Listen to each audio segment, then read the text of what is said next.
It was a cold Monday evening, February 9th, 2004.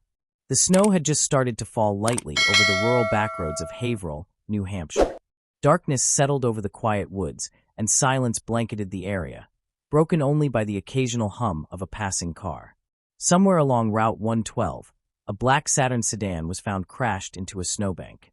The driver was gone, vanished into the bitter night without a trace. The car belonged to 21-year-old Maura Murray, a nursing student at the University of Massachusetts Amherst. She was smart, athletic, and quiet. But that day, she left behind her classes, her dorm room, and her life. No one has seen her since. This is the case that baffled investigators, fascinated internet sleuths, and devastated her family. This is the disappearance of Maura Murray. Maura was born on May 4, 1982, and raised in Hanson, Massachusetts. She was the fourth of 5 children in a close-knit Irish Catholic family. Her father, Fred, was a major figure in her life, a former military man who believed in discipline and structure. Maura was a star student and athlete, excelling in academics and long-distance running.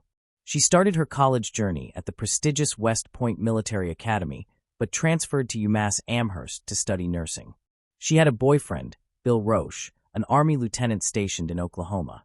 On the surface, Maura's life was in order.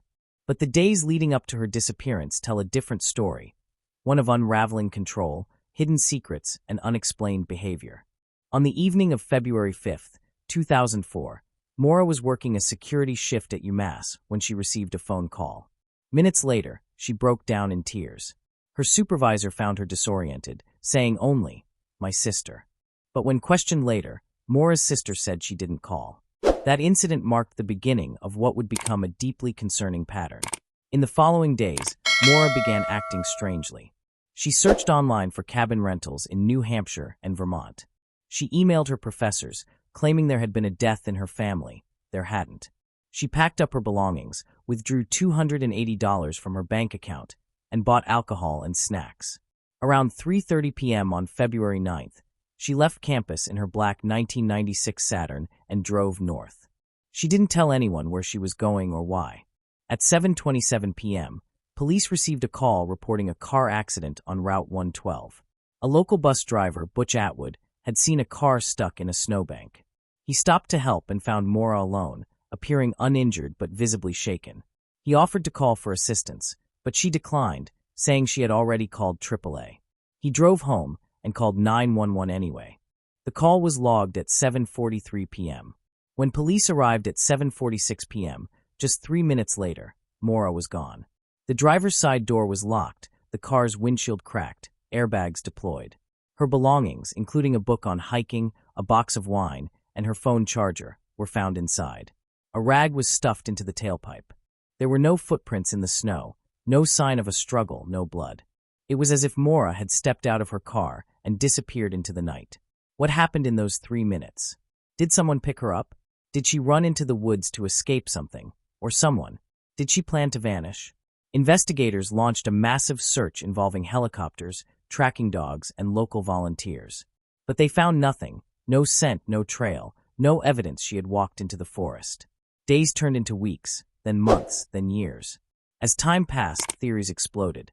Some believed Maura was running away from her life.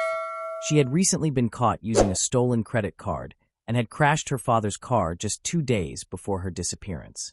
There were also rumors of relationship issues, possible infidelity, and overwhelming academic stress.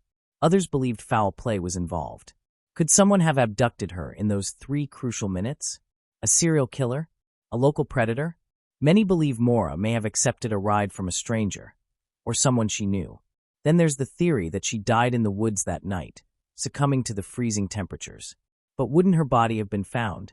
No clothing, no remains, no sign of shelter. The internet became obsessed with the case. Message boards, podcasts, YouTube channels, and Reddit threads picked apart every detail. The rag in the tailpipe?